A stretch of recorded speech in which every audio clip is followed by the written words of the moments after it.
فاحشا من غير قصد، فاضطرب قلبي وارتجف، وأيقنت أني هالك إن لم أتب. أذكر أن دموع العين فاضتا بما لا قبل لأوعية العالم بملئه. أذكر أني تركعت وسجدت ورجوت ربي المغفرة والصفح، وتملقته بالدعاء حتى سكن قلبي. كان ذلك منذ زمن، حتى أني أزلت بعض الغبار ليسهل التذكر. أخط هذه السطور الآن بقلب غافل خاض غمار الشهوات فسبق، وترجل عن صهوة جواد الهدى فسبق.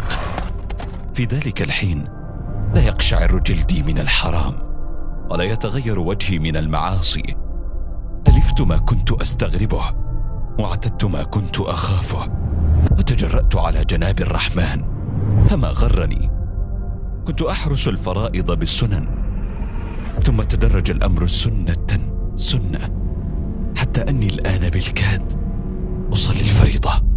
تركت أذكار المساء فالصباح فالنوم، فأذكار اليوم والليلة، صيام الاثنين والخميس.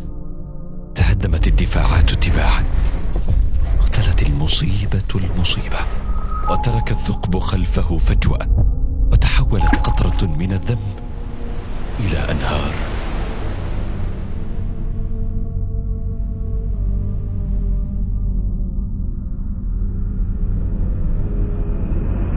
اليوم وجد قلبي نفسه في مجابهة الخطر، في مواجهة أرتال الشهوات وأسراب الشبهات بلا أساس قوي ولا إيمان قويم.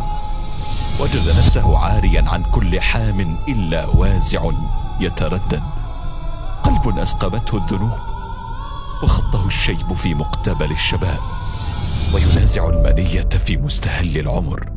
نظرت وتأملت ومشيت، فامتدت يد العون من الله، فعلمت أن الدين يكمن في التفاصيل المهملة، يكمن في ركعتي الفجر وصدقة خفية ونظرة عطف ليتيم وتربيتة كتف لمهموم ويد تمتد لمحتاج.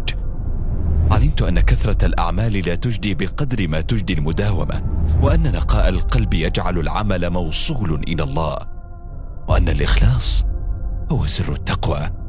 إذا أردت الصلاح فتمسك بالصلاة وأحسن فيها حتى المنتهى.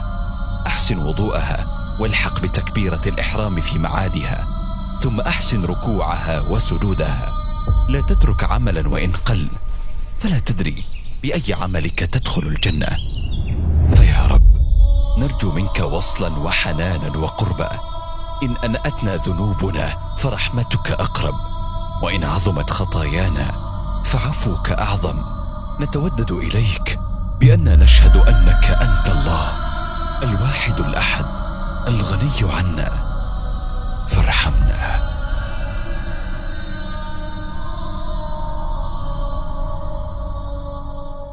حنفاء، فأقم وجهك للدين حنيفا.